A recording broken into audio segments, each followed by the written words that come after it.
Alexandria, 47 BCE. A young woman is about to make the boldest move of her life.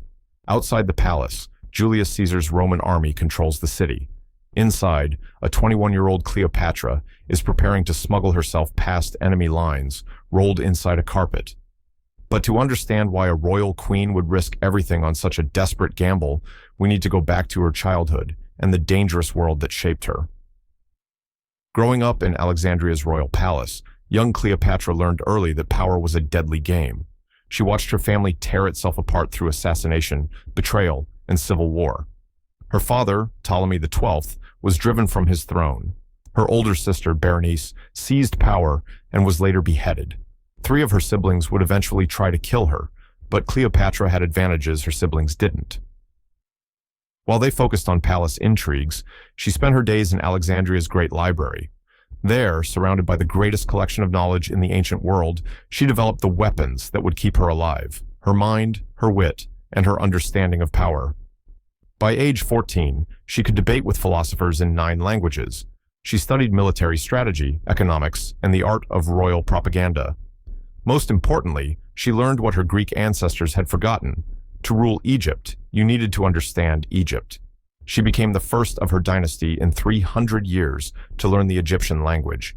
To her subjects, she wouldn't be just another Greek ruler. She would become the reincarnation of the goddess Isis herself.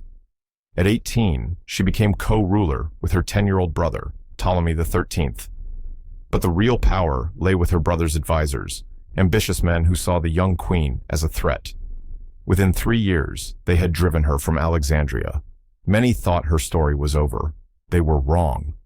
This brings us back to that carpet and the young woman inside it who was about to change history. The Cleopatra who emerged before Caesar that night wasn't just fighting for her throne. She was putting into practice everything she had learned about power, perception, and survival. The night Cleopatra emerged from that carpet, Caesar found not the seductress of legend, but something far more intriguing. A young queen who could quote Homer in perfect Greek, discuss military strategy in 9 languages, and lay out Egypt's political situation with razor-sharp precision. This wasn't seduction. This was a masterclass in political strategy. Consider the scene. Caesar, then 52, battle-hardened and arguably the most powerful man in the world, expected to find just another squabbling royal. Instead, he met a 21-year-old queen who had just orchestrated an infiltration of his heavily guarded position, purely to ensure he heard her side of the story first. Even for a man who had conquered Gaul, this must have been impressive. Their first conversation would last through the night.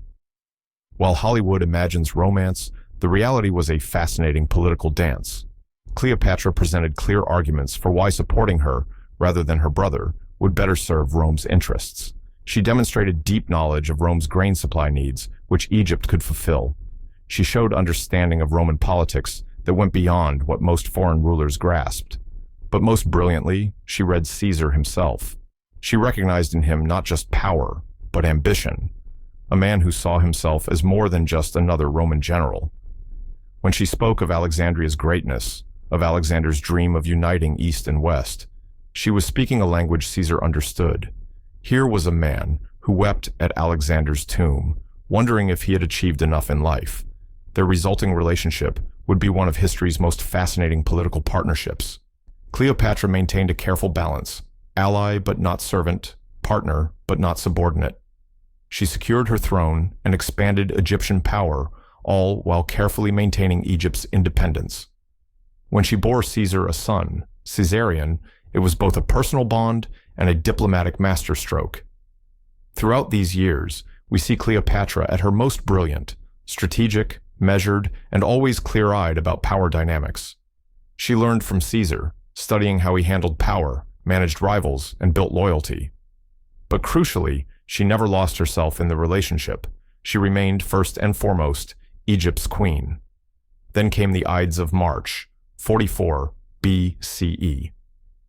Caesar's assassination could have spelled disaster for Cleopatra. She was in Rome when it happened, but her response showed the political genius she'd become. While Rome erupted in chaos, she calmly gathered her resources and returned to Egypt. She had learned enough from Caesar to know that new powers would soon emerge from the chaos, and she would be ready. What no one could predict was how different her next great political relationship would be. When Mark Antony emerged as one of Rome's most powerful figures, Cleopatra was no longer the young queen proving herself. She was now a seasoned ruler, confident in her power, wealth, and ability. This confidence would prove both her greatest strength and ultimately her fatal flaw. When Cleopatra first met Mark Antony in 41 BCE, the meeting itself revealed how much she had changed. Gone was the young queen who smuggled herself in a carpet. Instead, she sailed up the river Cydnus on a golden barge with purple sails, dressed as Venus, while silver oars kept time to flutes and harps. This wasn't subtle political maneuvering. This was theater on a grand scale. Antony himself was different from Caesar. Where Caesar's ambition was cold and calculating, Antony was passionate and dramatic. He was brilliant but impulsive, charismatic but volatile. Most importantly, he saw the world as Cleopatra had begun to see it, a place where anything was possible. Their initial political alliance quickly became something more complex. In Antony, Cleopatra found not just an ally, but an equal who shared her vision of empire. Their conversations would stretch through the night, ranging from philosophy to poetry to dreams of a new kind of world, one that would unite East and West, Roman power with Egyptian culture. But this meeting of minds created a dangerous dynamic. Where Caesar had once checked Cleopatra's grander impulses, Antony encouraged them. Where she had once been careful about Roman sensibilities, she and Antony now flouted them. They created their own world in Alexandria, calling themselves the inimitable livers, throwing elaborate feasts and declaring grand plans. Their behavior began to shift from confident to reckless. In the famous Donations of Alexandria ceremony, they distributed Roman territories like personal gifts, declared Caesarion, Cleopatra's son with Caesar, the true heir of Caesar, and crowned themselves and their children as rulers of various kingdoms. This wasn't just political theater, it was a direct challenge to Rome. Meanwhile, their enemies watched and waited. Rome's powerful propaganda machine painted Antony as a man bewitched by a foreign queen, abandoning Roman virtue for Eastern decadence. Cleopatra, who had once so carefully managed her image with Caesar, now became the perfect villain in Rome's narrative. The tragedy was that Cleopatra and Antony's confidence made them blind to the growing danger. Their court in Alexandria became an echo chamber where they convinced each other of their invincibility. Even as allies began to desert them, they maintained their belief in their own myth. The Battle of Actium in 31 BCE revealed the cost of this overconfidence.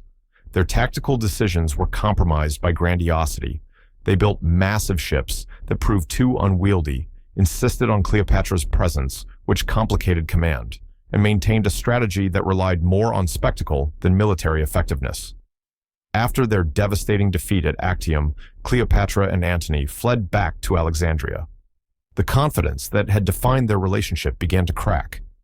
Antony, who had once boasted of his military prowess, built a small house on the harbor called the Timonium, after Timon of Athens, a legendary misanthrope. There, the man who had once loved grand company now sat alone, brooding over his failures. Cleopatra, meanwhile, showed a different kind of response to impending doom. The strategic brilliance that had marked her early years resurfaced, but with a desperate edge. She began experimenting with poisons on condemned prisoners, methodically noting which caused the least painful death. She ordered the construction of a massive tomb where she stored Egypt's treasures, threatening to burn everything if her enemies didn't negotiate acceptable terms. Their last months together showed glimpses of both their former greatness and their fatal flaws. They created one last society, calling themselves the Partners in Death, a final tragic echo of their former inimitable livers. They still hosted feasts, but now they were saying goodbye to friends who disappeared in growing numbers. As enemy armies approached Alexandria, Antony made his last stand. It was a brief flash of his old military brilliance, a successful cavalry charge that pushed back the opposing forces. But returning to the palace in triumph, he found his navy and cavalry had defected.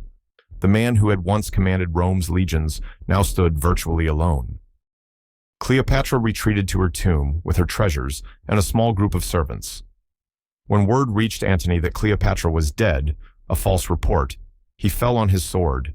Learning she still lived, he had himself carried to her tomb. The final scene was both tragic and symbolic. Cleopatra and her servants had to hoist the dying Antony up by ropes because they feared opening the doors. The man who had once ruled half the Roman world died in Cleopatra's arms, hoisted through a window. Cleopatra's final days showed both her intelligence and her pride. She negotiated with her enemies while secretly preparing for death. When she realized she would be displayed through Rome's streets in triumph, she chose a death fitting her character. After a final visit to Antony's tomb, she bathed, dressed in her royal robes, and dined magnificently. She then had a basket of figs brought to her. Hidden among them was an asp, a venomous snake, whose bite was known to be relatively painless. She was found dead on a golden couch, dressed as a queen, one of her servants already dead at her feet, another dying. She died as she had lived, on her own terms, maintaining control until the very end. With her died not just the last active ruler of the Ptolemaic kingdom of Egypt, but the last vestige of the Hellenistic world that had existed since Alexander. Her story resonates even today, raising fascinating questions about power and human nature. How different are today's leaders from Cleopatra? Do they too risk creating their own echo chambers of power?